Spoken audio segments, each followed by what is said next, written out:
Hello, everybody. Welcome back to We Bought a Mic, a pop culture podcast with some long-awaited ketchup. Big old fat bottle building up, overflowing.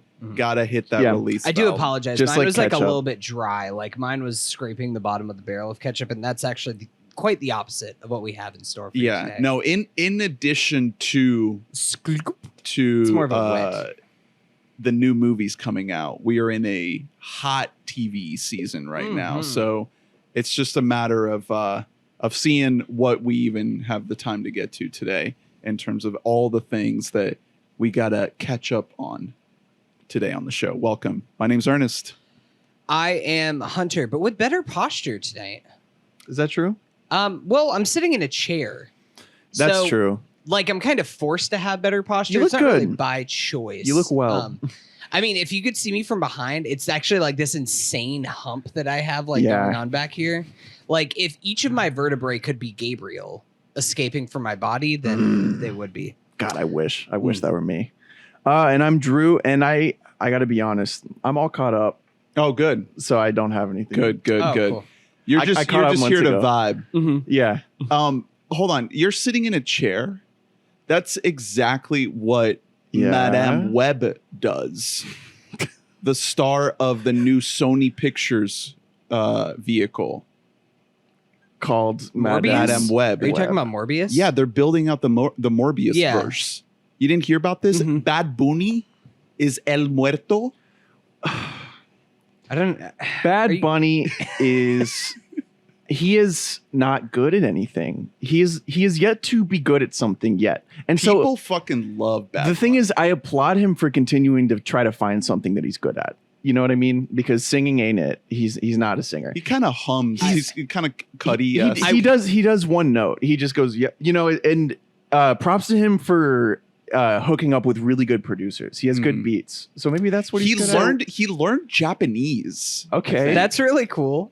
So that's something else. I will say that I actually can't comment on Bad Bunny's talents due to a person who I may or may not work with being tied to Bad Bunny and his tour. Wow. Oh, so So how does I this actually impact you? cannot comment on this due to conflict of interest in my own life. I'm sure. I work with Mrs. Bad Bunny. Oh right. Yeah, Good Bunny. I work with Jessica Good Rabbit? Bunny. I work with Good Bunny. Are we gonna review El Muerto on this show? Because we miss Morbius. The Morbius. It was supposed to be the summer of Morbius. It is. It is. It still is. Yeah. It's not even summer. Well, it yet. hasn't. It's crazy. It hasn't come out yet. It's Whenever it gets released, it's going to be the summer of Morbius. I know that it hasn't come out yet because otherwise we would be renaming movie theaters Morbius centers. yeah. Ambulance showers bring Morbius flowers. Did you hear that there was actually an ambulance chase Yeah, baby. in? Was it in L.A.? Um, Because if that's the case, like, baby, we are on the pulse. Already. I think that it was like a John Hinckley situation. Chicago. It was like an over dedicated fan. Well, you know? it's expensive to shoot in LA. Yeah, really. it's So. Ambu Chicagoans. Chicagoans. That's just the new show on Chicago Night on NBC. Dude, it would Wait, is there? honestly Yeah, there's fit Fire Med. Well, They I guess need it would be a ambulance. spinoff of Med. Yeah, it'd be like emergency vehicle. Yeah. Yeah, Law and Order emergency vehicle. Chicago unit. EMTs. Real quick, since I mentioned the Bad Bunny thing, CinemaCon is happening right now as of this recording, and we got our first reveal at Avatar 2. It's happening. It's called The Way of Water. So Is James that the colon? Cameron. Yeah. It's colon, the way of water. yeah.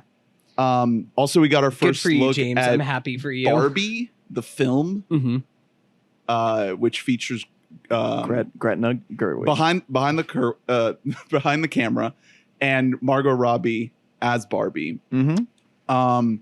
And then the other, I don't know if there was any other huge CinemaCon things.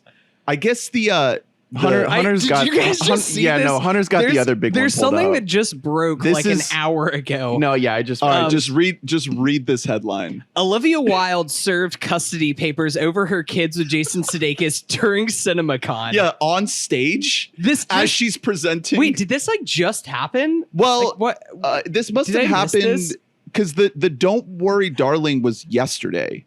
So So it probably like it didn't get. She like played it off very well because she's an actress. yeah, somebody just handed her something. Yeah, just like walked up and we're just like, "Were you Olivia Munn?" She's like, "Yes, I am." She's like, "Hi, you've been served." oh man, That rocks. Gotcha, motherfucker. Damn. So, sucks to be Olivia Wilde right now. sucks to be yeah, Jason I would- man, Sudeikis. I would hate Man, to be God, Olivia if I had Wilde. to, if I had to, if I had Ew. to just fuck Harry Styles every night, That stinks, man. Are if we? only. I don't know if we're ready for that movie.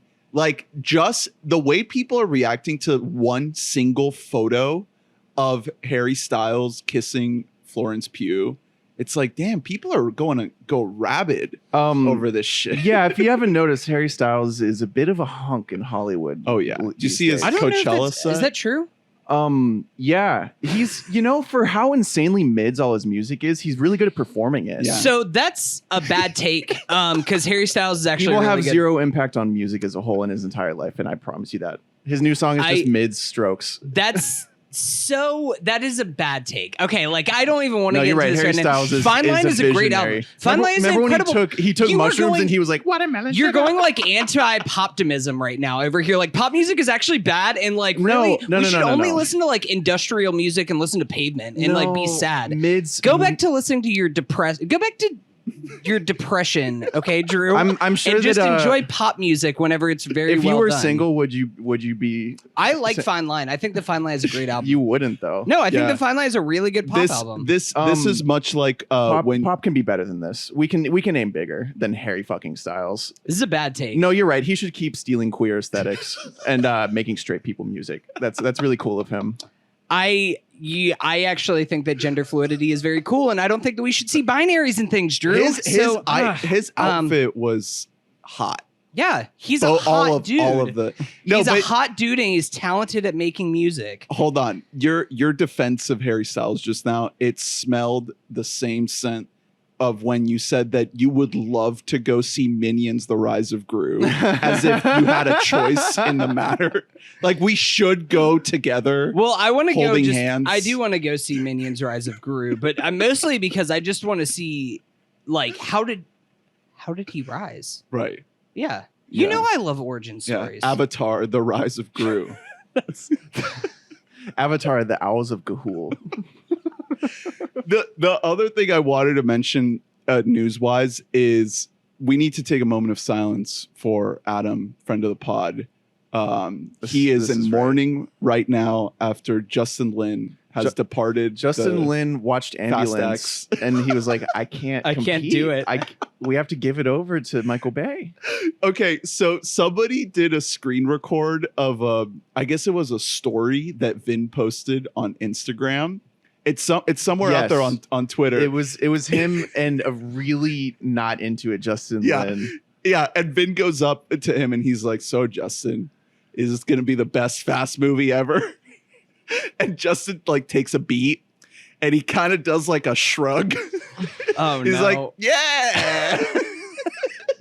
Tough. He has no say over whether or not it'll be the best Fast movie ever. Yeah, And he knew it. left the So- production. So what do we think this means? Who do we think is going to come in here? Do we think that's Vin? It's Vin. Is Vin just going to that take would be over? the most interesting choice, is just for Vin to be like, "I got this, guys. My directorial debut." is going to be Fast 10, the conclusion to the epic Fast saga. He has some directing credits, Yeah, he's directed. but no features. You do know, like everybody knows what this is leaving the door open for, though, is that this could be the triumphant return of James Wan to He's the Fast probably universe. he's booked up, dude. They He's just fine. started filming. He's fine. Don't worry, he can come in there. They're filming because- right now with no director. Yeah, it's fine. James Wan can come in there and he'll be like, "Oh shit, we're filming all this, but we don't have a big bad. There's Charlize Theron, but like, there's something inside of Charlize that's like making her mad. No, inside of Momoa. Momoa's the inside new of bad. Momoa. Yeah. That's making him. He's got the long hair. He does have the long hair. Yeah. And what if Gabriel joins the family? He's got to go in there. I think that Gabriel is going to join the family. That's where this is setting up to. I think that James Wan actually, as I love Justin Lin, he's incredible, but James Wan like understands kind of like the soap opera-ness of this franchise in a really great way. And I hope that they get somebody who understands that, because like the worst case scenario is that they get F. Gary Gray. Yeah, F. Gary Gray, who made Fate of the Furious, which is just just not. He's probably sitting by the phone right now. He wants it. Believe me, I don't think that. I think F. Gary Gray is available. Yeah, he's like clinically available. So I know, obviously, like there's like been the stock quote from Lin of like, you know, I've decided to step away, staying on as producer. Man, like. You gotta like why? Wait, I am itching to find out. Because he wasn't walking in like not knowing how big of an undertaking it would be. He knew exactly what it would be. Well, they had a whole plan. 9 was a setup for 10 and 11 for the big finale. So he knew exactly what the undertaking was. He knew the entire team behind it. He knew the prep work he'd have to do. He knew the cast. Yeah. What made him? We're gonna find out sooner or later. Someone's is gonna talk. Probably after the movie comes out. We'll find out. It's interesting. I mean, obviously I hope all is well with him, but aside from that, I want some juice. I think spice to drop about this. Vin is just going off the rails with what he wants the story to be. They're going off book, off plan. Like they must have had some type of blueprint for where this story was going to go, and they're probably so far off that at this point, with Vin being like, we got to bring in the ghost of Paul Walker to driving like a Jesus car. That was like the original plan, probably. These fucking movies. What I am confused here is like, what is next in this universe? Because also, like, it's not like Justin Lin is the first big piece of this franchise that's going to be absent for 10. I mean, as of right now, there's no plans for The Rock to return, who is one half of Hobbs and Shaw. Vin he turned on the Rock signal. Yeah, he wants. Maybe that's how I can get him to come back. He's like, Dwayne, do you want to co-direct this movie with me, dude? I can't. We gotta Dom draw and the line. Hobbs together running the show. I want it to like break the Paul fourth Walker's wall. brother. Yeah, and wait, no, Brie Larson joined the cast. So maybe they can get Brie, the director of Unicorn Store. Yeah. Whoa, that's a big get. Oh my God, I had eliminated that movie from my memory, and it all just came rushing back. But we'll see what happens with Fast X. People did, unfortunately. It's a fascinating object of curiosity, and we're praying for you, Adam. We hope you're okay out there. This is big because Justin Lin, he has as good a grip on that insane fucking franchise. He made it great. He turned it into it's like a very strangely controlled insanity now. Right. When it for a while there in the mid movies, like the aughts, it was not a good version of. Well, he made some of the shitty ones though. He came in. He did 3, 4, 5. He did 3. He did 4, 5, 6. I don't think he did 3. Did he do 3? Tokyo Drift. I will say Tokyo Drift is not a good movie, and I don't care what the fast heads say. Oh, no, he did do 3. So that was a miss. So he comes in, does 3, 4, and 5, and then 6, right? He does 6 too. Yeah, he did 3, 4, 5, 6. Yeah, he did all those. And then Juan came in for 7. F. Gary Gray came in for 8, and then Lin came back for 9. Yeah. We'll see. Yeah, he's kind of like the lifeblood of this new version, the revitalized version of the franchise. So, all right, we got some catch-up to get to. We have a couple big TV items we want to get to, but before then, a few movies that I've been watching that I want to shout out real quick. Fastball style, maybe curveball style. Is that maybe rounding first to third to home? Watch Moneyball, boys. Oh, yeah. First time? Actually, not a lot of baseball playing that happens in that movie. Right. I mean, thank God. Yeah, they understand that. It's actually, that's an instance where analytics are more interesting than the actual sport. Right. It's more fun to watch covering. people do math than watch people play baseball. I definitely saw this movie when it came out, which was over 10 years ago at this point, and it didn't really leave that much of an impact on me.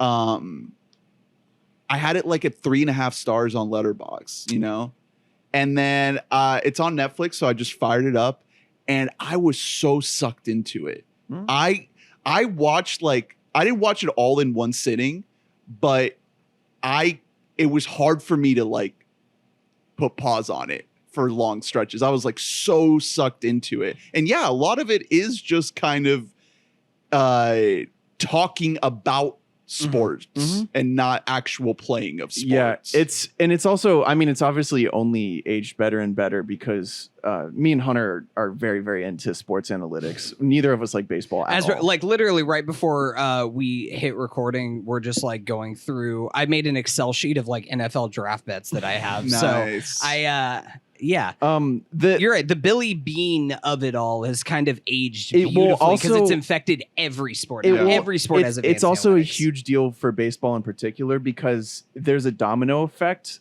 Like Billy Bean is partially responsible for baseball becoming increasingly irrelevant because, as it turns out, there's been something in baseball that I don't fully understand, but it's called the shift. And it's basically a change in the way the sport is played to better suit like data, how data says you can play. It turns out in baseball, when you play the way data tells you to, baseball becomes a lot more boring. Yeah, it's just more boring. It's because it true. literally is it's shifting players to the left or to the right, depending on like you study Data this sets. guy. There's a tendency that he always pulls like whatever like hit that he's making over to the left side. So you shift everybody over. So games go by and they take longer because defenses are better. And it is like making people who are otherwise irrelevant, not top picks, not expensive players, just as valuable to some teams as like your max contract guys. And then meanwhile, analytics has made something like basketball way more fun to watch because it's created the 3-point explosion. But yeah, Billy Beans has an insanely outsized effect on sports. Brad Pitt rules. Dude, he is incredible He's so good in this movie. Like just such a movie star performance. Like you're just so drawn into him. But to what you were saying, I guess there's this irony now that I think about it because there's a line that Pitt says, I think a couple of times through the movie. He says like, you can't help but be romantic about baseball or something like that. And it's funny that like what he pioneered made it arguably less romantic in the long run. Like the legacy of what he did took a little bit of that romance out of it. So it's interesting that you know, that's kind of like the legacy, not of the movie, but of like the real life guy. Yeah, it's obviously like a cartoonized version, but of what actually happened in baseball and what still is happening, by the way. Like the analytics revolution has only just like begun in sports, but the conversations had between Billy and Jonah Hill versus the old scouts who are like, he's got an ugly girlfriend. Those are some of the best scenes. So because good. They are. And they're also legitimately, you know, they're dramatized, but that is the boiled down distilled analytics debate right there. Well, those guys, you can tell there's a whole history of them. It's like, it's how they did it. It's how their daddies did it. It's how their daddies did it. Like there's a history of the sport being played in a certain way and these teams being assembled in a certain way that is completely being just thrown out the window with the way these new guys are doing with what they call Moneyball, which is basically just using straight numbers and stats to build the teams. Yeah. And for all that Billy accomplished, the biggest critique of his particular revolution with the A's is that it never put them over the top. They never won a World Series without that. Because they won a lot of games though. Yeah, it was able to make a very frugal franchise get to the playoffs, but that's not enough. Right. So you need that extra little bit of secret sauce. There's been an NFL draft meme going around that's like, it's like the bus meme of someone seeing the dark side of the bus and the light side, and the dark side of the bus is like, it's like, you know, the analytics don't like him, and then the light side is like, he got a little of that dog in him. Which is literally just that's what Moneyball is. Yeah. Because there is an amount of you gotta just be able to see if he's got that dog in him. Yeah. But I mean, to the point, like it's kind of twofold with the Moneyball thing, because like you said, Ernest, like for the most part, it's just guys talking. Like there isn't a lot of playing baseball that happens. And that way, like it does a really good job at kind of diluting things down to their base form to make them digestible and make them cinematic. It's almost like, it's kind of a weird comparison, but something like The Big Short, where The Big Short is taking like a very heady concept that people don't understand with the housing collapse and trying to make it cinematic in some way. But it's funny that movie came out, Moneyball came out in 2011. And the fact that came out and it was a great movie, it was telling this analytics revolution. And then Hollywood had the gall to make a movie as fucking god-awful as Draft Day just 3 years later with Kevin Costner. So it's directed by Ivan Reitman, legend. Oh, wow. And it is it's telling the story of Kevin Costner, who takes over as the Cleveland Browns owner, and he needs to like get himself a winner and like actually, you know, save the day. And the whole thing is just, it's on the draft day itself. It's like, we have to make the player, you have the number one pick, you got to take this like good quarterback. And at the end of the day, spoilers for Draft Day, a movie that I think is awful.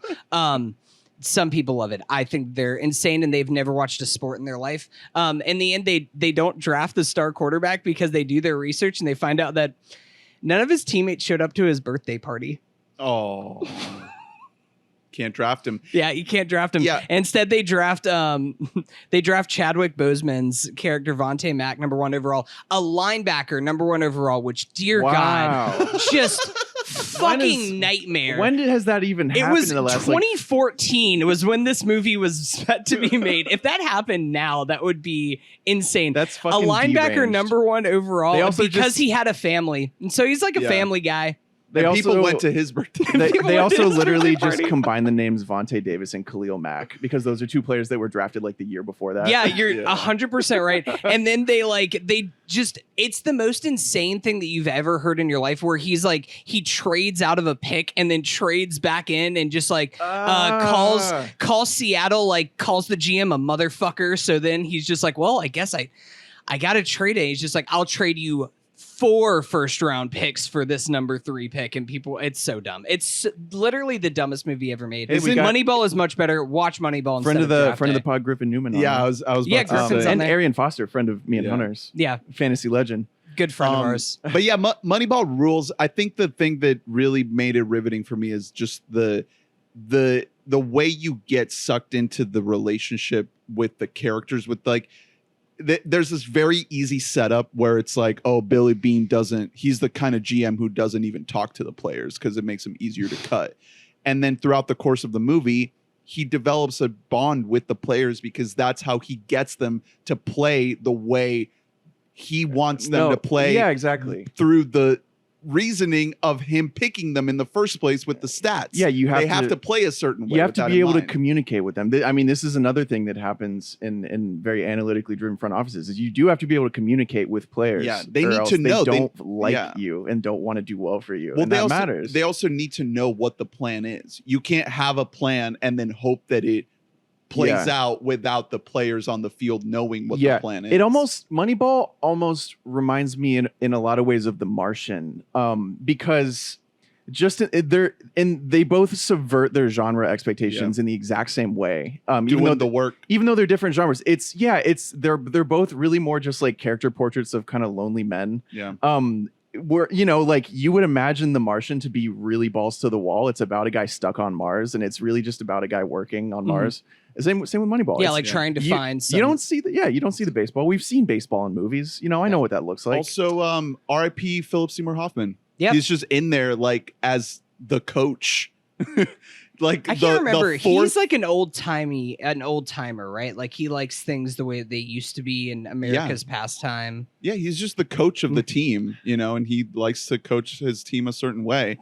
I see you have Aaron Sorkin pulled up. He did have a pass on the script. Well, that was what I was going to ask. Is I know you are a big Steve Jobs head, right?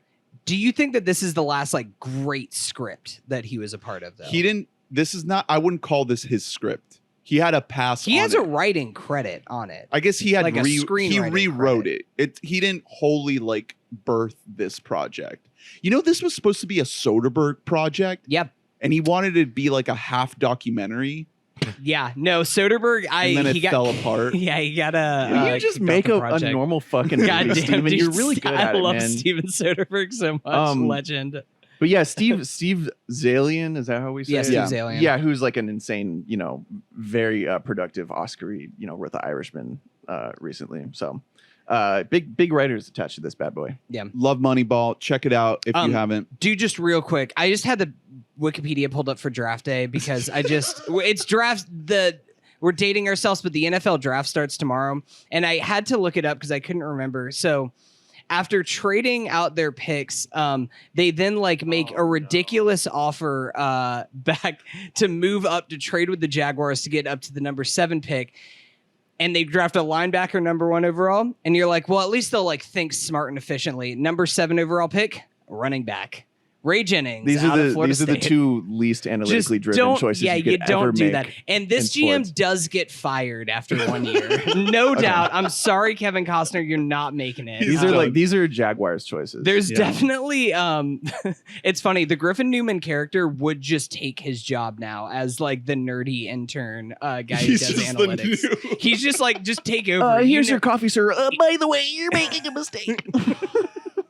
Speaking of making a mistake, it's possible that we should have covered a movie that I saw last week on our Robin series called Moscow on the Hudson.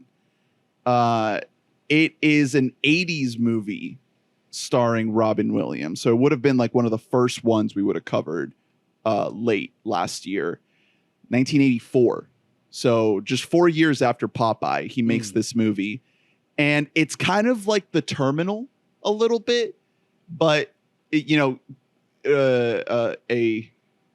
esteemed American actor plays a bumbling Eastern European in America. It's very different than The Terminal in the sense that obviously he's not stuck in one place the entire time. Not an airport. And also, the entire first act of the movie is before he comes to the United States. So our guy Robin is in Russia, in the Soviet Union. His name is Vladimir Ivanov. Yeah. The most fake Irish name or fake Russian name you could possibly think of. So Robin is putting in work as a legit Russian through the bulk of this movie. Is he speaking Russian? Yeah. Yeah. Yeah. And he plays the saxophone, which blew my mind because there's extensive sequences of him playing the saxophone shirtless, full chest hair mode, playing the saxophone. I was like, damn, we should have covered this. I wouldn't call it a great movie. It hasn't aged super well in a lot of ways. It has that Reaganism of America can save the Soviet people through the power of consumerism. Oh boy, I bet that's capitalism. Aged great in today's climate. Yeah, it's kind of tough in that way. I will say it co-stars Maria Conchita Alonso of Vampire's Kiss fame. Oh, nice. And she unfortunately does not escape the runtime of this movie without being assaulted once again after the events. Robin wanted them to cast Patricia Arquette in that role. And so, unfortunately, he did have to have hot yogurt on his feet. What Alonso has to endure in why? Vampire's Kiss is egregious. If you cast any lady who was in a movie in the 80s, her role was just assault victim. Well, I can't believe that this happened to this poor woman twice in 2 different movies. It's not nearly as bad here as it is in Vampire's Kiss. I think the worst of it was it Robin? Yeah, so the worst of it is Robin. Basically, the plot of this movie is Robin Williams plays a saxophonist who plays for a traveling Russian circus that wants to defect to the United States when he comes here to perform in his circus. And there's a sequence in I believe it is a Bloomingdale's, in which he is escaping his Soviet caretakers. And he hides under Maria Alonso's skirt. Cool. Cool. That's sick. She's like a salesperson, a makeup type salesperson at the Bloomingdale's. And it's kind of cute. They kind of fall in love. They kind of have like a little love story. So it's not an essential Robin movie, but I'm thinking I kind of want to fill in a lot of the blanks of a lot of the stuff we're skipping. And I figured I'd give this a shot. It also co-stars Elia Baskin, who plays the landlord in Spider-Man 2 and 3 that asked Toby for rent. Yeah, that guy. Yeah, he's like Robin's best friend that inspires him to defect because he wants to defect first. So yeah, it's a cute little movie. I think if you are, the type of person who just wants an uplifting tale about the trials and tribulations of an Eastern European in these dark times, check it out. Yeah, definitely. A lot of people are looking for that these days. I do see it. They actually filmed in Munich and stuff, so that's cool. They like went to Europe, capture that Eastern European vibe. Right. That's cool. Where'd you watch that? Was this on It's on Max? HBO Max. Yep. Nice. So yeah, check it out. It's called Moscow on the Hudson. I think it's also one of the first times in which people saw Robin in like a really, really non-wacky role. I think in terms of our series. So this is like he plays it pretty straight. Yeah. Throughout. Oh, okay. Yeah. How many Robins would you give it? Like a 4. What's the biggest Robinism? We're just gonna do this now since we ain't covered on the series. Shirtless saxophone. Okay, nice. All right, cool. Yeah. Where would Nick Cage fit in the story? Saxophone. It's just getting played like a little fiddle. I hate to see him go, but the friend. Oh, okay. Cool. Yeah, the rent guy. Cage could play that role. Yeah. Not in '84, but. Okay, real quick, 2 newer movies that I saw. Come On, the Joaquin Phoenix movie, in which he plays a uncle. Beer break. Grab me one of those. All right, it's a beer break Grab me time. one of those. Yeah. Let's Hey, slip me one. slip me one. I mean, we talked about maybe doing an episode on this movie a while back, and it just kind of got lost in the shuffle. It was kind of it. Thank you, It's one of those movies that did get like negatively affected by COVID releases and stuff like that, where it was already going to be a slower release, and then there was kind of a backload of movies that all got dumped at the end of last year. And so it was in theaters. And then one day I was like, oh, cool. I think I'm going to go see Come On today. And it was like, oh, it's gone. No, you can't. No, it actually just left. It played in theaters for 3 days and now it's gone. So now it's on streaming. It's actually on Showtime. So if you have a Showtime subscription, it's just sitting on there. So that's how I watched it. I just threw on Showtime and it was there. And I was blown away by this movie. Guys, I'd never seen a Mike Mills movie before. He did 20th Century Women and Beginners. Beginners rules. I love that movie. Yeah, I want to check both of them out now because this movie rocked me. Like it's on Hulu Premium. Yeah, with Showtime. Oh, yeah. This kid, Woody Norman, it's this little boy, Joaquin's nephew in this movie. Joaquin basically plays like an NPR interviewer type who's going around interviewing kids about what they think the future holds for them, what they think about, the world that they're inheriting. And all those interviews are real kids. They're not getting actors. So you get to see actual responses of real kids that he's interviewing in character. So that's a great part of the movie. And along the way, as he's going through all these American cities, doing his thing, he stops by LA where his sister lives, played by Gabby Hoffman. And she's like, I am dealing with a mentally ill husband, played by Scoot Alert. Oh, put on the Scoot alarm. Alert. Turn on the Scoot Did someone alarm. say mentally ill? Scoot. It's Scoot, baby. Scoot McNairy. Scoot. She has to help her, I guess, ex-husband at this point. It's not really stated. You're kind of led to believe that like their marriage is not really working out. But she has to help him like deal with his sickness and check into rehab, and she can't take care of the kid. So she's like, brother, please help me out. Take care of this kid. It's only going to be for a couple days. Turns out it's more for a couple days. So he has to take him along to all these other cities that he has to go to, including New York City. And it is such a soft, touching, tender movie that just filled me with like such warmth, but it's also like really deep and just kind of layered and makes you think about so many different things. It had me thinking a lot about like how I might be as a parent, you know, how I might take care of a kid, because that's the situation that Joaquin's character finds himself in, is he has to suddenly be a dad to this kid because his parents are dealing with a very stressful situation. And now he just has to like be fully responsible for this small child. And the way they handle that, the way they deal with that was so perfect. So perfect. The way you want to sometimes fucking strangle the fucking kid. Like you can see why people Saw like the whites of your eyes there, Ernest. Jesus. You can see why people like used to beat kids, right? and the thing that this movie gets to is like, that's the easy thing. The easy thing to do is to give in to the rage, to give in to that idea of just like settling for just the carnal satisfaction exactly that you, Ernest, would get from child. The hard thing is to show kindness. To be a parent. Yep. If you're hitting a kid, you're doing that shit for yourself. Well, that's not what you ain't doing that shit for the kids. That's not what happens in this movie. I'm just saying that like we've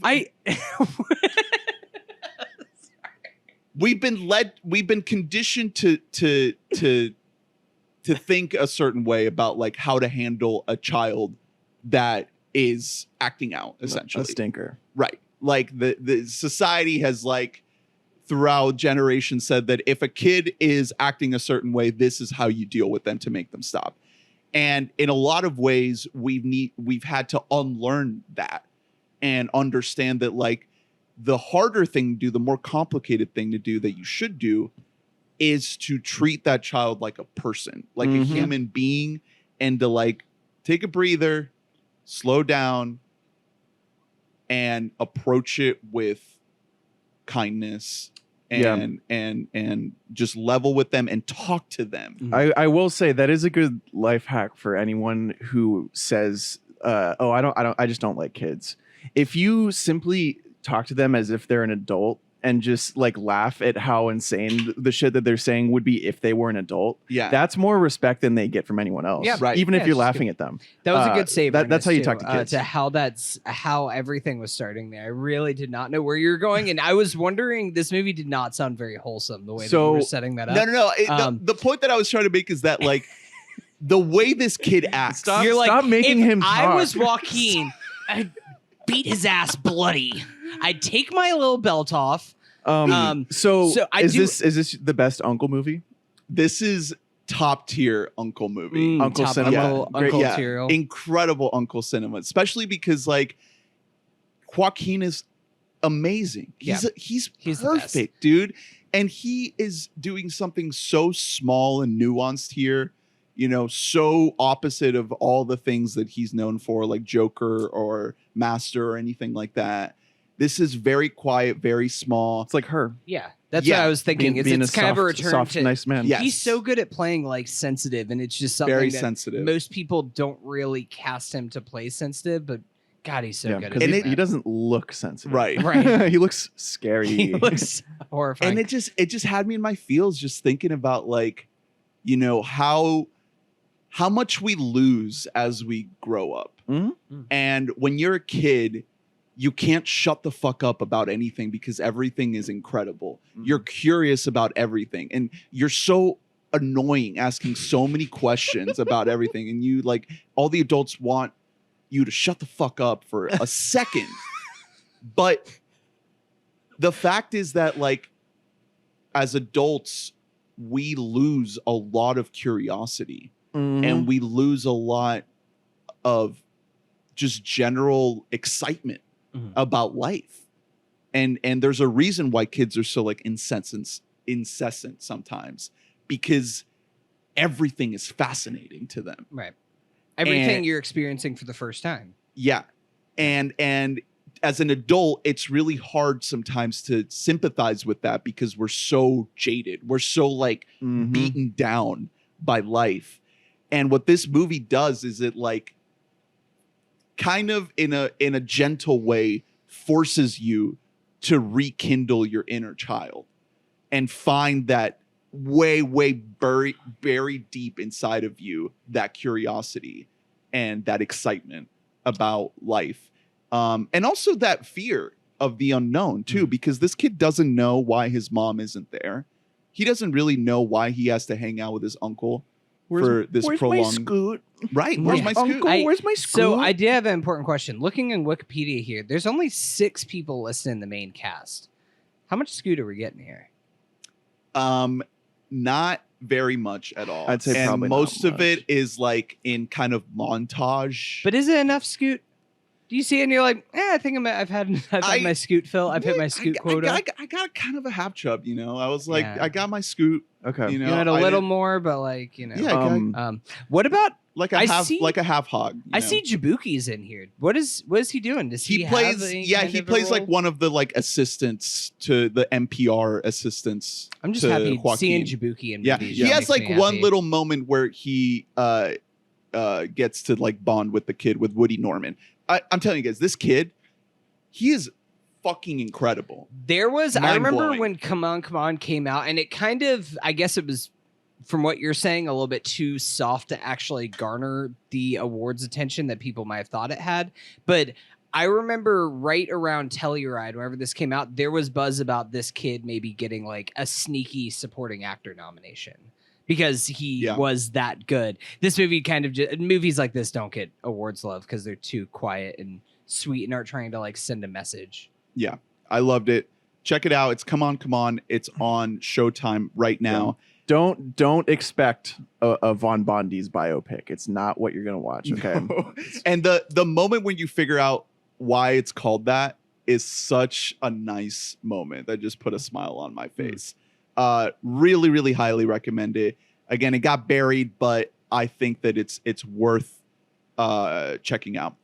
Another movie I saw is called After Yang. It's directed by Kogonada. I don't know if this one I can recommend as much. It's very niche.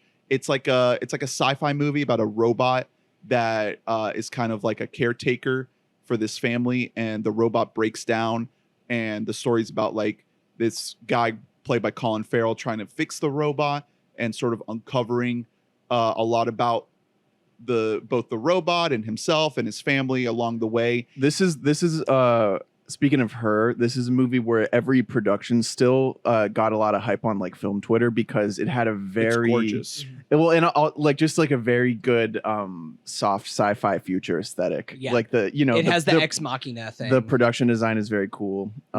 Everything looks neat and Yeah. nice. I don't think I love this movie. I loved how it looks. It looks stunning. There's an incredible opening dance number just watch the opening dance number. Like that alone is worth watching because it is fucking phenomenal. The movie as a whole, I don't know. I tried to watch Kogonada's other movie called Columbus, and it just put me to sleep. Oh, really? I Yeah. really liked Columbus back in like 2017 whenever it came out. It was a movie that I kind of admired more than I loved, admittedly. Yeah, that's but kind of how I feel about this. I did really like it. Was a movie that did kind of keep me thinking. Similar in just themes of like kind of or like similar tone and look to what I've seen in After Yang. Yeah, I think if you're into very kind of slow, kind of almost detached kind of sci-fi tales that focus more on like overall vibe rather than like a propulsive narrative, then you might enjoy this. I thought it was good. I liked it. It was nice for like the night that I put it on where I was kind of winding down and it was kind of like a more of a mood to settle into. But it didn't grip me, you know, it didn't, you know, like, come on, like emotionally, like had me. Mm-hmm. This did not, unfortunately, but I like that, you know, Colin Farrell is doing smaller little movies like this. And it does have a lot of themes on its mind. It's not like it's just visuals. the story does have some themes about visuals and themes. Yeah, about kind of like a relationship to our own memories and like how we view ourselves. So it's just a little bit too terse. Like it's a little bit too loosely bound for you. Yeah, like it's just, I don't know. There's something about it that is just like a little bit kind of on ambient or something. I don't even know. It's tough to put words to it. It's just like too chill. It's like a little too chill. It's like too detached sci-fi. Yeah, like someone needs to like freak out or something. So I did want to ask you because After Yang, like how was the music in After Yang? Because Ryuichi Sakamoto is he co-composes this with the guy Asuka Matsumiya.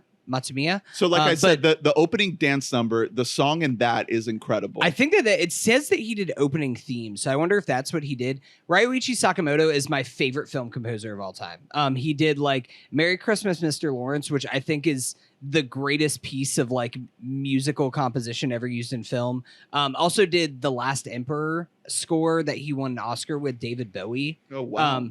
He is absolutely a legend. I listen to Ryuichi Sakamoto like on a monthly basis or so, like all the time whenever I'm working. There's also a closing credits track featuring Mitsuki. So between this and Everything Everywhere, she's having Mitsuki blowing up. Yeah, she has a bit of a moment. Mitsuki really weird shit goes on with Mitsuki. I love the new album. She has one of the strangest fan bases I've ever seen like a one-time fledgling indie artist have. Yeah. Like the amount of hate in that fan base is really bizarre. Against who? Just like everyone, just the amount of it's weird. They go after other people, they go after Mitsuki. Like it's really she's just like a very good bizarre. Yeah, heavy indie artist. I like her. So that's After Yang. I believe that is also on Showtime because it's also A24. Apparently, since COVID, A24 has made a deal with Showtime because I thought they had a deal with Apple TV. So I don't know. They're kind of also like most of their stuff is just on Canopy too, right? So like I don't really know the back catalog. They have their own stuff. They just launched today an A24 subscription. What? Are you guys gonna sign up for the A24 sub? That doesn't include any movies though. What does it include? It includes like discounts to merch, like some free shit, the zines, like candles and shit. Yeah, I honestly I don't really know. I really just all I want the Uncut Gems basketball. It gives me so bad. I think it does have some stuff that's like coming out of the archives, and boy oh boy if they brought that back, like honey, I'm ready to go all in on everything that they made for Uncut Gems is so cool. We have room for the Lighthouse from the Lighthouse right here. There is enough space right here. Yeah, people don't know the wall. That thing was only like 6 feet tall. Dude, I mean, well, maybe we could buy it back. I know it's sold in auction for I think $90,000 or so, but like if we just don't live for like a year. Are they selling? We'd have to live in it. Well, we'd have to take out a home loan for the lighthouse. No. It's just the light. It was just the light. It wasn't the full lighthouse. Oh, not the house. Yeah, it was just the light itself. The lantern. The lantern. Yeah. Mm-hmm. Are they selling a scale replica of Simon Rex's penis from Red Rocket? His Red Rocket. I'll do 180,000 for that. Okay, you'll outbid whoever happens to own it.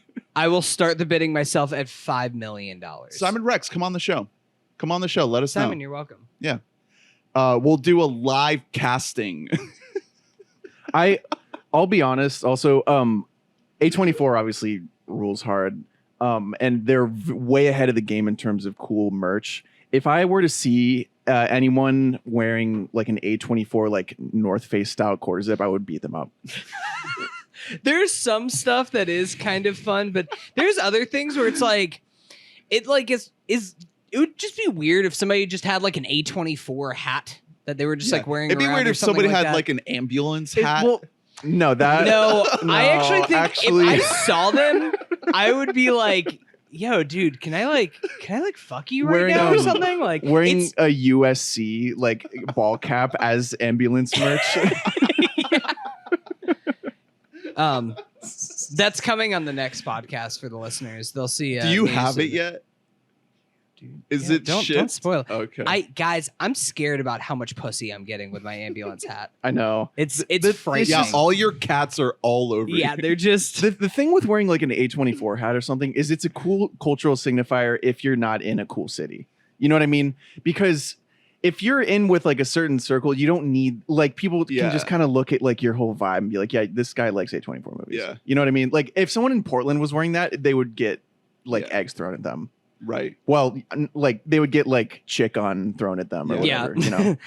there's You some should have things. you should have told me that when I went to Portland wearing my Weinstein Company hat. Yeah.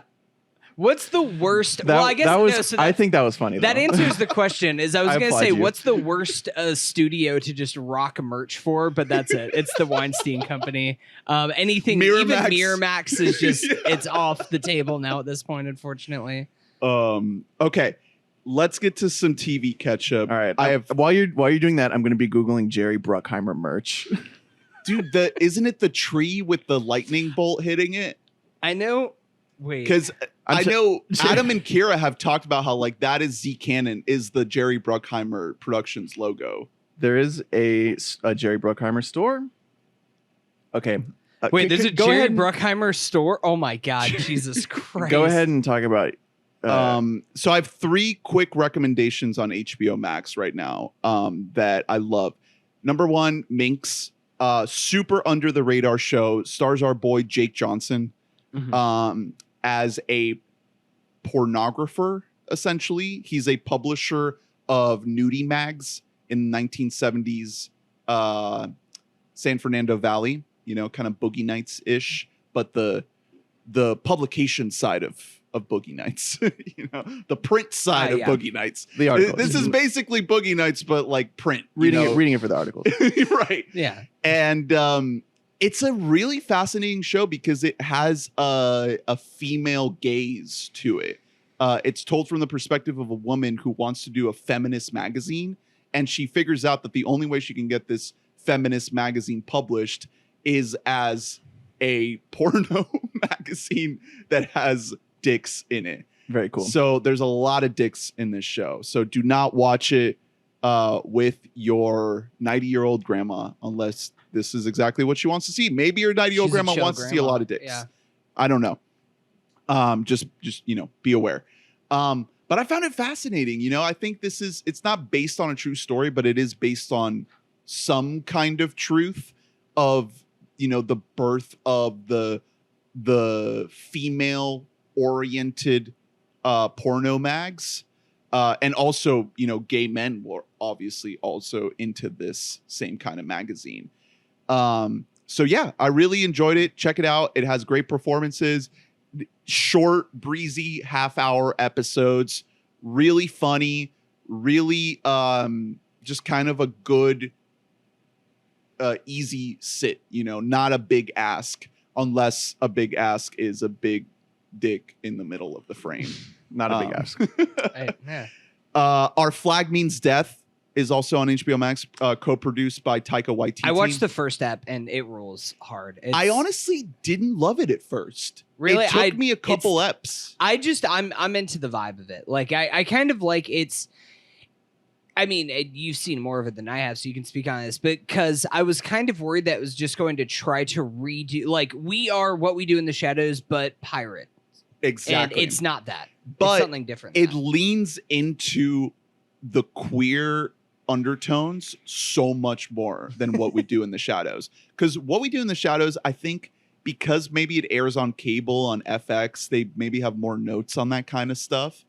Well, it's although- not like they are. FX? I don't mean, know, FX maybe. makes it Atlanta, you know? Yeah, I don't That's- know if it's that. Like, I it's think more that of just isn't the aim of that show. Right. You It's know? more of like they have orgies with each other because they're eternal beings, but like they're bored by cis. Oh my sex at God, this yeah, I point. forgot Like, they about the just- orgy No, they episode. they literally have an orgy episode. So I don't think that's a problem. Well- I think it's more that they don't care about like actual like. The thing I love about Our Flag Means Death, and I wish they would have made a bigger deal about this when actually promoting the show, is that this is a full-on like gay story. It's like a gay love story. I had no idea. And I didn't know that going in. And it honestly doesn't reveal that until probably halfway through the season. It's something that like if you're paying close attention, you pick up on more and more undertones, specifically with some of the kind of secondary characters. But as it really gets going, the central storyline is a full-on gay romance. And That rocks. I appreciate them trying to maybe hide that a little bit so it becomes like this surprise that you uncover as the show goes on. But I feel like this show would have hooked more people if it sold what it actually is. Yeah, to be honest, that's sort of something that you sell now in a show. Like that's part of a good pitch now. You don't have to sneak it in anymore. A pirate gay love story? Like, that's awesome. That's awesome. And they do such a good job with it because they populate this world with all these little characters that all have their own little journeys that they go on. And each one of them has some kind of queerness to it. It's a full-on queer, gay pirate fest, this show. And the dog seems to love that. I think he's a big fan. So he likes the story. It's nothing to do with. I hope that this show gets picked up for a second season because there's definitely still more they can do here. Taika Waititi is in the show as Captain Blackbeard. And I enjoy the hell out of it. I don't know with this whole Warner Brothers Discovery shakeup. I don't know if it's going to get picked up for season 2. I'm kind of like on the edge of my seat to see. It does seem it definitely doesn't. It hasn't reached as full of an audience as it's capable of reaching. But I mean, I have not heard a single negative thing about it. It feels like people who are discovering the show are loving it. It's just about if HBO is doing a good enough job advertising for it, or is Winning Time kind of the HBO comedy that's like sucking up all the oxygen in the room with like all the controversy and everything else around it. Well, that's a good segue because that's the third show I wanted. I'm also going to interrupt you. your segue, which is unprecedented. But remember the segue and just act like I'm not. I have really bad news. I was about to hit order on a Jerry Bruckheimer film shirt. I put in all my information. How much money were you? Well, it was only $25. $400. Shipping minimum is $15. Not going to spend that. Sorry, Jerry. Yeah, this is definitely going directly to Jerry Bruckheimer. What was the shirt that you were going to buy? It literally just says Jerry Bruckheimer Films and it has the lightning in the tree. I was done. That's the shirt. I was done ordering it, but then it was like, by the way, shipping is $15. I was like, fuck you, Jerry, you piece of shit. Fuck off with that. I know. Fucking absolutely. Jerry. They also have a scarf that has the same thing on it. Book of Secrets wasn't enough, Jerry. I know, he's so loaded and he's charging me 15 smackers. I know that apparently there was a thing circa like 2009. I tried to do some searching for it and see. Apparently there was a sweater you could buy for the movie G-Force. Oh my God. That actually had like the poster of it, and I've tried to do digging and I cannot find it anywhere. I think that like they just burned. We all could copies. get a Jerry Bruckheimer autograph for $100. Oh, on Etsy. Is that real? Are we sure that that's real and somebody didn't just photocopy it? No, I know exactly what his signature looks like. That's it. Yeah, like that's. I'm sure that's for $100. Yeah, I don't even know if that's Jerry Bruckheimer's face on the headshot. I don't know what he looks like. He has a Jerry. He has a Jerry look. Speaking of maybe fudging whether something like trying to fudge the lines between what's real and what's made up. Speaking of Jerry's. Jerry West and Jerry Buss. Oh, yeah, we got two main characters. Everyone used to be named Jerry. Man, on those were the days. Winning Time. So you guys still haven't watched this show, right? I need to so bad. This is like at the top of my list, but I'm trying to binge through Better Call Saul. So I definitely stick with that because Better Call Saul is back and it's fucking amazing. I'm having a blast right now.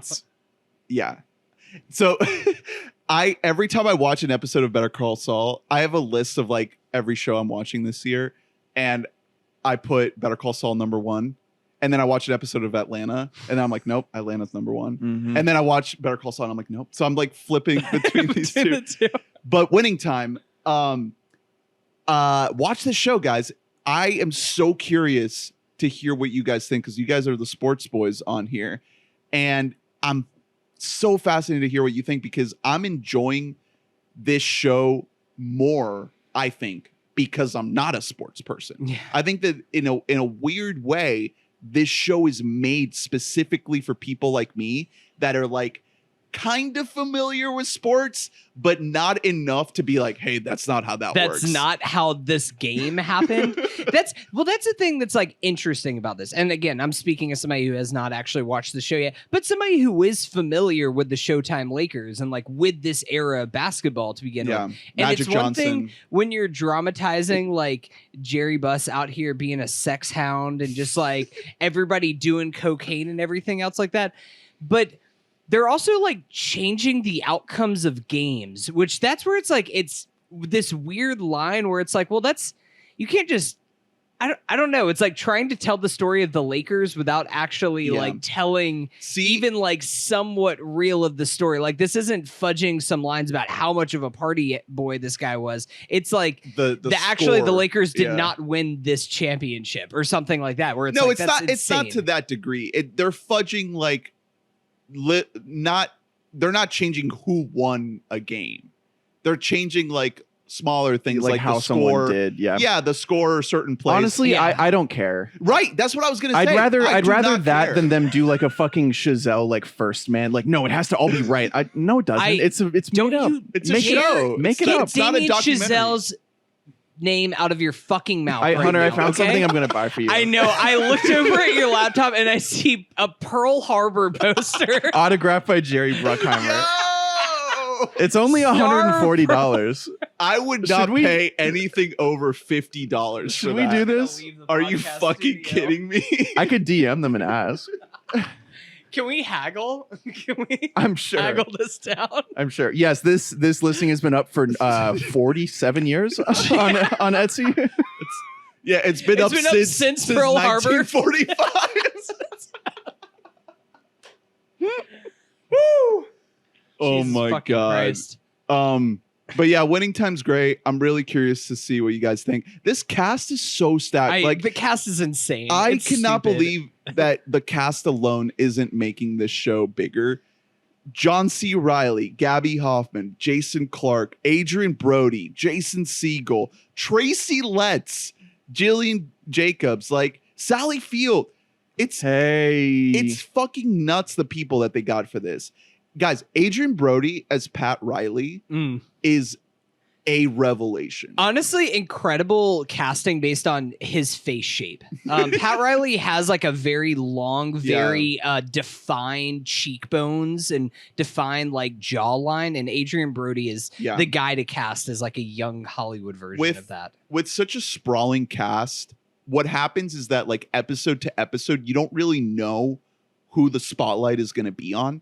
So an entire episode will go by without you seeing John C. Reilly at all.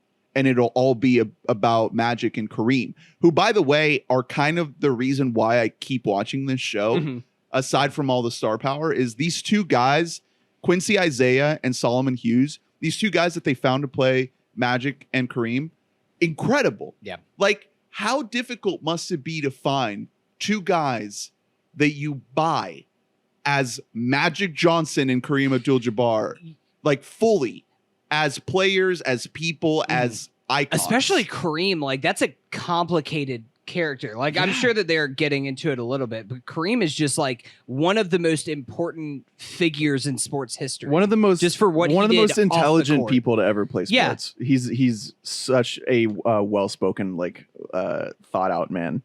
Big fan of that guy. I mentioned last time you brought up Winning Time that it would be really hard just to cast Magic because Magic was more charismatic than a movie star in the 80s. He nailed it. He was a movie star. Yeah. This guy is phenomenal. This guy needs to be a star. He is incredible. Like I don't understand how they did it. The casting must have been egregious. Like the whole process must have been hell, but whatever they did to arrive at it, they nailed it. Absolutely nailed it. Also, they got this guy called Sean Patrick Small to play Larry Bird, and I'm really enjoying him. Should have got Nick Kroll. It was supposed to be Bo Burnham. I know. And Whoa, and he had to drop out because I don't even know what he's got going Because that's on. like He had to stay easily the inside. least important thing he's doing is playing yeah. a role in someone else's I'm honestly thing. Is he glad- like? Is Sean Patrick Harris like? Or is Sean Patrick Small like a significant character in the story? I think he's going to be in these next few episodes that are coming up. Because last week he was pretty big, and the week before that was, I think, when he was introduced. Mhm. So he doesn't actually come in until like maybe episode 5 or something. Hey, by the way, Gabby Hoffman, yet again. Yeah. Transparent Pride. Me and you loved Transparent. And Gabby Oh, yeah. Hoffman was one of the best parts of it, of like one of the best ensembles I've ever seen on TV. So good on her. Yeah, she was in. She deserves the blow up. You especially love like the main portrayal, right? The lead performance. Yes. Of what? Because I don't think there is a true lead in that show. Of transparent. What's Just his gonna name? just gonna Tambor? leave that out there. No, yeah, I'm really excited to watch Winning Time. It's like high up on the list to catch up on. I would love to do a full ep, just like we did for Severance, of this show of Winning Time. So check it out. That's on HBO Max. Last thing we want to get into, I guess last two things. We want to talk real quick about Survivor. So we did a episode of season 41, which I think we're going to do another one once the season wraps up. But we haven't talked yet about season 42. So how are we feeling about this cast? We're already at the merge, which I think is when you actually get a sense of how you feel. In my opinion, the merge is like when you can actually be like, this is actually how I feel about this cast. It's when you get a sense of like all the players on the board and who's really so you're going to be invested. I'm only one episode into the merge, so I'm not all the way caught up. That said, this is the central issue of Survivor, is that the show gets a lot better post merge. And the first post merge episode was just like electric. That's so. I mean, that kind of keys off into something that starting out this season, I definitely wasn't as hot on this cast, and compared to 41, I was just kind of like, I don't know, like it felt like it was, I don't know, kind of like spinning the wheels a little bit, as far as like, oh, we're doing the same thing again with the flashbacks, and we're gonna walk up the mountain to like learn about each other and bond, and it kind of felt like we were treading over old ground, and there wasn't as electric a character in 42 as Shan. Right. However, Until Daniel Strunk.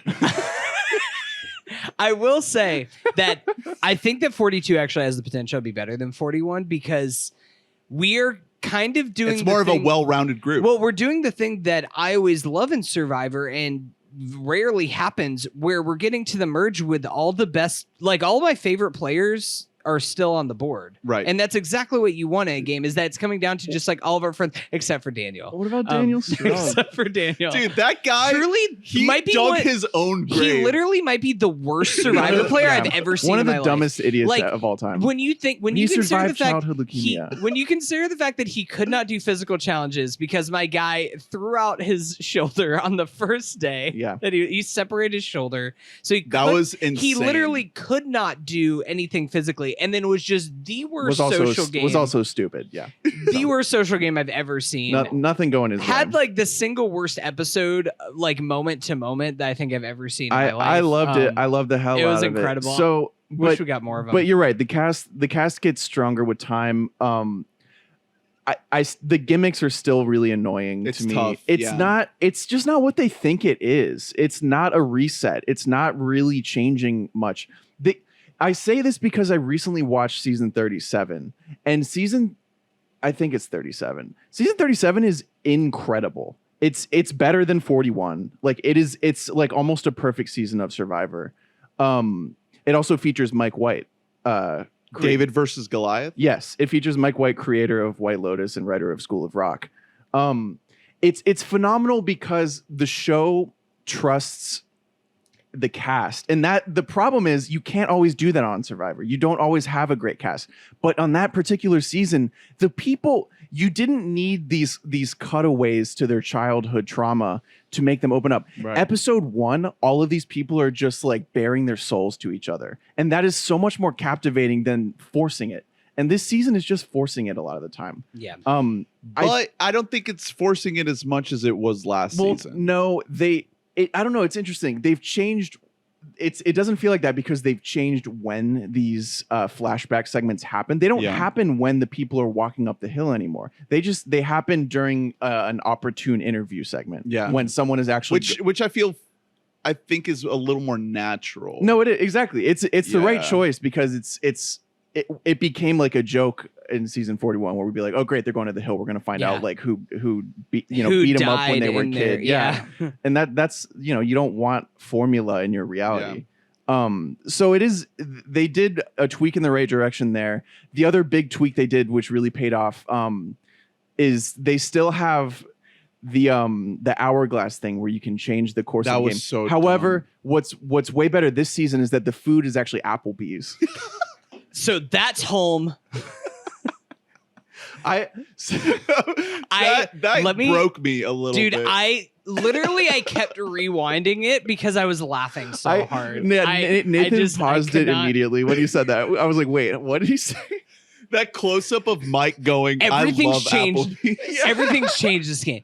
We got Applebee's. Yeah. That's home. That's comfort food. He did say that. Jeff said that. Yeah. Well, he was like, it's home. Well, he was like, this is great because like these people haven't seen season 41, but we are tweaking things to make the decision even harder for the person with the hourglass. Number 1, the food's Applebee's. That's the number one thing that's changed is that this time it is Applebee's. It really hurt to see Jeff have to do that. They used to do that a lot. Oh, they used to do that all the time, and then it just got to like, here's a mound of frozen pizza. Yeah, which is better. But it was like it used to be like in the mid. Welcome to the Charmin bathroom. It wasn't even a bathroom. One time there was a Charmin coffee house. Yeah, that's that what they got to like have coffee and brownies at. And they would always, you guys are going to have the new cocktail from Outback Steakhouse today. No. So but the funniest ones, I haven't seen that since the funniest like ones are just like, and guess what? You're going to be able if you win this challenge, you'll get to call your family on the new Motorola Razr. Yeah. Wait. International plan. That cocktail definitely had alcohol in it, right? Yeah, so for sure. After like 2 weeks, these people are getting lit they're up off of one margarita. Yeah, that was a fat marg too. They're getting lit. If you have one, you're getting fucked. Unless you're my guy Jonathan, who I know Jonathan will not win this season. He's got to make it to the end though, but right? Dear, I mean, I hope he wins challenges so that he can. Because Me and Hunter watch a lot of sports. This is as impressive as any performance in a sport that I've ever seen. Well, Jeff has a hard on every challenge. He's like, I cannot believe the strength of this man. It's not normal. So man. Okay, it's fucking weird how good this guy is at physical feats. Let's back up a second for the listeners. For people who have not watched this season of Survivor or any Survivor, there's this guy Jonathan who has the world record for, I think it's pull-ups with 100 pounds strapped to his back. Something like that. Something insane. And he looks like it. As you can imagine, his upper arm or his arms and his like neck are insanely muscular. His delts, his lats are crazy. He like I've been has trying no to get neck. lats. It's just not happening. Yeah, so he's just this like insanely jacked guy. There was one challenge earlier on the season before they got to the merge where it was something that involved them like swimming out into the ocean, untying the challenge some stuff. at the stop. Yeah, and then they have to like pull. They had to pick up a really boat. heavy ladder. Yeah, that's what it was. Yeah, from like underwater, and it was a ladder that is designed. It's long enough and it's heavy enough that is designed that it requires multiple people to have to lift up. But the seas were so they were so rough that no one could do this on the other team. team to the point that eventually they shut down the challenge, but not before Jonathan did it all on his own. Yeah, he literally is lifting up the ladder with one arm, just lifting it up. Then his teammates are being swept away into the ocean, and he gets them to make a chain and is with one hand holding the ladder and with the other hand like pulling in his tribe mates with him. He's throwing human beings like closer to. He's saving them from drowning. It's just truly the most insane. And then he gets back onto the island or back onto the land, and then basically does like the final portion of the challenge too. Like when anybody else just be completely exhausted. And meanwhile, the entire other team couldn't carry that ladder. So the challenge, which was the first time in the history of the show, which has been and they must have been trying to for a while to get to the point where they have to. And it was just very clear, like they're going underwater. These people are in danger, and he just did it all on his own. So our guy, his name's Jonathan Young. He's 29 years old. He's from Gulf Shores, Alabama. And he has been putting in that kind of performance every single challenge this whole season. We're going to do a wrap-up episode once the season's done. But I want to know predictions. Who is going to be left at the end? Do you want to predict final 3? It's too hard with Survivor. The game has reached a point where there's two people. Two people who are my favorite. I think Chantel and Mike are in. Mike is great, and I actually they're like in it, like they're gonna be there at the end. I think so. Chantel? Oh, I don't think it's Chantel. I think Drea. Or not Chantel. You're thinking about Drea. Sorry, yeah. Drea. Drea and Omar are my two favorites right now. Drea is just like. I'm like scared for Drea with how good she's Drea's doing. the one with all the advantages, she has right? everything that's who I was thinking of. Yeah. So Drea, the thing is she's so good that I think she'll get sniffed out. That's because she's really good. But the number of advantages that she have though is that if she does get sniffed out, that doesn't necessarily mean she's going to get voted out. Well, if she can just make it till the end. And the thing is that unlike Shan last season was trying to like run everything and was very vocal about how she's like always running everything. And Drea's just like calmly just chill, just like lets everything come to her. And it's just kind of is perfectly content with kind of taking the back seat. The person she's incredible. The person who is doing too much, who is smart but is doing way too much is High. Right now. I love High too. But he is just to tone it down a little bit. Yeah, you can't be the one. I could definitely see him making it to the end. Though, he'd have a great case with the jury. He just lost his closest friend. Romeo. No, he had a closer ally that he just lost. Just lost, but a couple yeah, Lydia. I will say I love Omar. What Omar did, I think in the last episode, it was in the Lydia episode, where like just right before Tribal, he just convinced everyone to just completely. That was a big prove it moment. Yeah, but then Mike flipped it back. No. Omar was just like, no. Omar wanted Lydia to go mention home. this name, and she's out. Like he was able to kind of do that to take control of everything. I didn't think that he was worth much until he successfully did him. Also, like he's kind of been smart this whole season. He talked about how like he befriended Jonathan very early. He's like, he's my meat shield and I'm his brain shield, and we just have each other here. I love their bromance together. I just want the two of them to be. I want like the two of them and Drea at the finals together. That would be insane. I love that. I'm interested to see how it plays out, because I think that last season I could have sworn that Ricard and Shan were both going to be there at the end, and neither of them were. So whoever I point to, it's probably not going to be. Also, shout out to Mike. I really dismissed Mike early of the game. I like him. Because the thing is, he's like one of the oldest players to ever play Survivor, and old people typically do not do well, or they get dragged along. And he looks rough. He looks like he was an MMA fighter. Yeah. He has like cauliflower ears. Maybe he was. He's like a physical guy. He talks about how he used to like actually like he was the big guy. Him and Jonathan have like this bonding moment where he's just like, yo, we both were always judged for being meatheads. Mike is friends with everyone. Though. He's very he's very open. Like there's an episode in at one point where like he's sitting with Omar while like Omar, who is Muslim, is like actually worshiping and like kind of talking to him about like his religion, everything else like that. It's something that you just really don't see from older players in Survivor, and he's just killing it. And then Jonathan is like, love him. Because Omar's like, yeah, if you guys ever like have any questions about my faith and everything, that's fine. And then Jonathan's like, yeah, man, if you ever have questions about Christianity, like let me know. I bet you he knows enough. Yeah, I think that just living in Jonathan's America, a little less on the ball socially. Yeah, a little bit. Yeah, at least. All right, hold on. Marianne, we haven't even brought her up yet. She's so incredible TV character. We did a draft for the season after watching the first one, and she was my first overall pick. And she talks way too much, man. She needs to be quiet. She won't. So that's what I was gonna say. Is that but incredible? At least TV. Jonathan is able to pinpoint the fact that that's a problem. Marianne, yeah, because he's not tone deaf about the fact that he is annoyed by her. Yeah, he doesn't like her. Right. He doesn't like Marianne. But he's navigating in a good way because he's not making it. He's not saying like she has to go. Right. Like no, that. he's just saying like, God, will you shut the fuck up? She just won't, and she's getting in her own because she's so bubbly and like likable. But you can tell if you had to hang out with her, like no choice, you would get so sick of it. The show is actually doing a really good job because it sets her up as this just like great personality, very bubbly. She's very bright smart to too. be She's around. brilliant. Really smart. That's why I picked her, man. I'm fucking mad at her. It's starting to like the show is starting to show. I think it really showcased it in kind of the merge episode and the episode right before that. Which, by the way, make every episode of the show an hour and a half.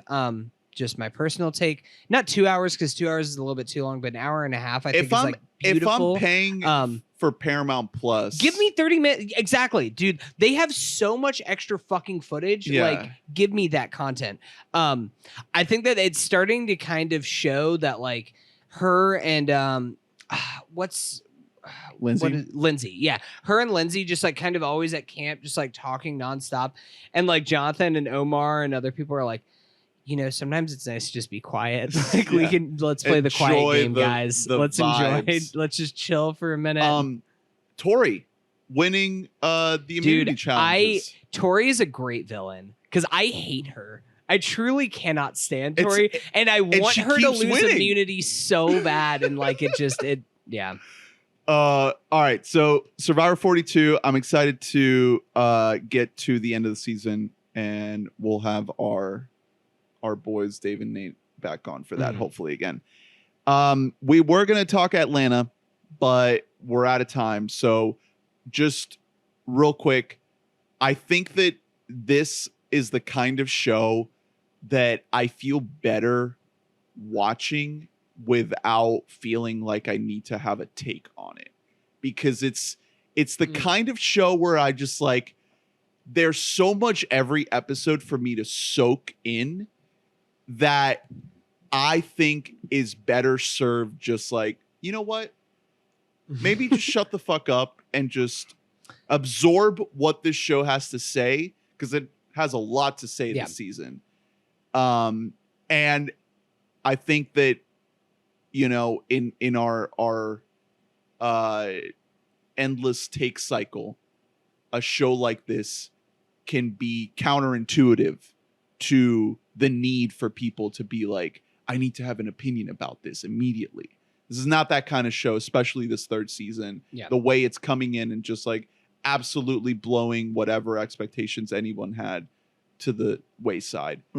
I feel totally cool just being like, let's just watch this show, absorb it, and not really have a take on it. It's fucking amazing. Yeah, it's fucking incredible. The thing is that people who are just like, it just doesn't feel like Atlanta anymore. That's just like stupid. Like that's a bad take to me. If that's the take that you're coming out of this with, it feels like Atlanta. It's exactly the show that it wants to be. I feel like I have been rewatching Atlanta, and this is of a piece with everything else. There's some people who just like are.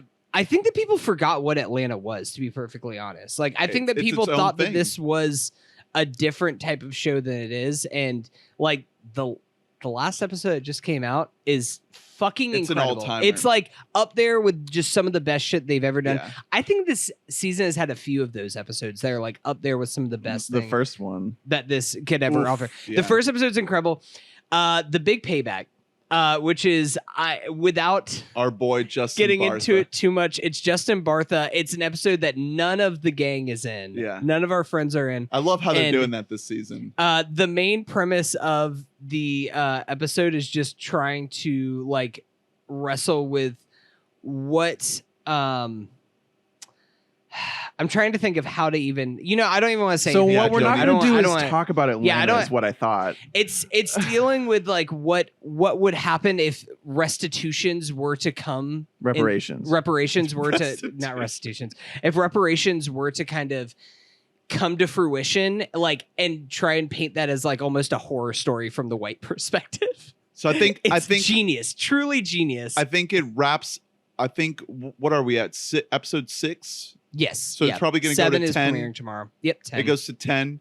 So yeah. So we'll talk about it when it gets to the end of the season, and then I think we get season 4 later this year, or maybe early 23. I think for right now it's slated to come out late this year, like fall. I know that listened to an interview with Hiro Murai a couple weeks ago, and he said like he's editing season 4. Right. It's all been shot. It's Right. good to go. Yep. Oh my God! Speaking of Hiro Murai, Dude, if there's 2 seasons of Atlanta this year and then it's over, I'm gonna be very upset. But I think is that over. It's no, I know that it's to be over, the but end. it's just I don't want it to end. I don't want it to end this year. speaking of Hiro Murai, I just remembered Barry is also back. Yeah, So Just we're came back. drowning in it. We are fully drowning. this in is it. a good year for content, fellas. Movies are good, TV's good. There's been fucking incredible albums this year. One quick thing, Ernie, we're gonna have to do a Better Call Saul eps because let me tell you, It's my shit. I've been binging dude. through Better Call Saul. I don't know why. For some reason, I had in my head because I watched season 1 and I was like, oh, it's just like it's kind of slow, so it's not as good for like watching as Breaking Bad and everything. I don't know why I had that like that opinion because I'm watching it and it just is like I don't want to stop. It's Like it's incredible. not slow. I don't Yeah. really know why I formed this opinion in my It head. has I some am- storylines that are slow. Yeah, I guess, but like but then it flips even back. episode to episode, there is still like exciting moments, and the fucking acting is so good. I know you've been on the Rhea Streethorn, like just on this bandwagon for years, yeah. and I'm now Kim fully in. Wexler. I'm like I think on episode 9 or 10 of season 3 now. Oh, so you're getting to the good shit. Yeah, no, dude, shit is ruling. It's so fucking good. When, I just got through the trial. yeah. And everything of Jimmy's brother Dude, Charles of you Chuck. need- Um, you need to text me as soon as you finish season 3. man. The final episode of season 3 is one of the best episodes of the whole show. It's fucking incredible. Yeah, it's an unbelievable show. It's so good. I'm so ready to like just go all in on the show and to It's- catch up for it to watch the last few Yeah. episodes live. It's back for season 6, the final season, and I've been over here like kind of hesitantly, like kind of flying my little flag over here. Might be better than Breaking Bad. Might be better than Breaking Bad, guys. I will say it's kind of episode to episode. It's been very consistent. Where Breaking Bad like did have some lulls, especially early on. the thing about Breaking Bad is that as someone who rewatched through Breaking Bad, season 1 and season 2 until the big moment happens at the end of that season is pretty dull a lot of the time. Breaking Bad has these insane highs. Yes, Like, explosive moments. That's the thing, and it has cooking meth. Like, there's no cooking meth in Better Call Saul. They have fucking doc review. That's hey, the joke. but there is the Mesa Verde case. Yeah, exactly. And that's pretty exciting. Like you're So- substituting cooking meth for fucking legal doc review. That's the whole joke around this show. And I know that that's a huge ask for people to like be like, all right, you're not going to get cool cooking meth montages. You're going to get post-it notes and folders and papers. But if you stick out those, first season or so of that, there's a lot along the way to keep you going. There's an entire other show embedded in here of Nacho, Michael Mando, He's putting so good. in the work. Mm-hmm. Just a phenomenal performance. And yeah, and everything you're in right now with the whole Chuck situation. Yeah, with Chuck, Mike, his brother, where Mike is going with his story is just so good. It's phenomenal television. And at this point in season 6, the new season, it's just so finely tuned where every single detail, every single tiny little decision is so expertly, artistically crafted that all you can do is just sit back and fucking take it in and enjoy it, because you know that you're in the hands of absolute masters. So we're eating. Yeah. We're eating real good. We'll wrap it up there. There were a couple other things that we didn't have time to get to, but we'll punt it over to the next catch-up episode. This one was a big one. We needed to get to a lot of this stuff. And there's still a lot more to come as we watch more new movies and more new shows, and then eventually get back to Robin. We had to put a pause on Robin to unload the ketchup, because it was the meter was going past the red into like the brown. Oh, that's into not the black. That's not good. I was more thinking that like our ketchup had like retroactively just formed a tomato because of how thick it was. Yeah, it was a tasty Yeah. tomato though. Yeah, it was juicy. Ernie, I found what I'm going It's to like, get have you guys ever bitten into a tomato like an apple and it just like Ew. juice just splits out From the everywhere? Jerry Bruckheimer store. Ernest, You still ever on the Jerry Bruckheimer store? I've found you. Oh, I'm on Etsy. I found a replica of the green gas orb from The Rock, No fucking way. and it's in a glass case, and it is $195. So that's just a green orb Well, for that could literally be anything. It's in a and glass case. For that price, I would want the full set of all the orbs, because it's like you I should want like get the like canister. 36 orbs. It also seems it glows in the dark. Oh, well, in that case. Are we sure this isn't like a bouncy ball that's just sitting in? It's just like a green bouncy ball. It's just sitting. I in think a glass. it definitely is. They also sell the same thing as Flubber. Oh, cool. Yeah, sick. The exact same product, just branded differently. Dude, Jerry Bruckheimer loves his glow in the dark green things. Mhm. All right. Thank you so much for tuning in. Please be sure to rate, review, subscribe, comment, and recommend the show. We got more cool stuff coming at you with more movies and Robin as we get back into our series. Follow us and subscribe and donate over at our website, webottommike.net, and our social medias at webottommike. I think in terms of new movies, the big ones that we still have yet to get to are Everything Everywhere All at Once, Yeah. The Northman, Mm-hmm. and The Unbearable Weight of Massive Talent. Got it. So We got to go back to Cage. We have to go back. So before we get to Robin, Yeah. gotta go back. keep an eye out for those, and then eventually we'll be in the thick of the summer movie season with Doc Strange, Doctor. Give me the multiverse. TBD on that. We're gonna have to take a big break before we record our next episode, because the guy selling this gas orb is in Winter Garden. We can go. No. Oh my God, we can just go to his house. Is it Ed Harris? Is he Does like Ed- holding an entire operation hostage? His name is Trader 806, but is it more like Traitor? Because then it would be Ed Harris's character. Thanks for listening. We love you. Bye-bye. Bye.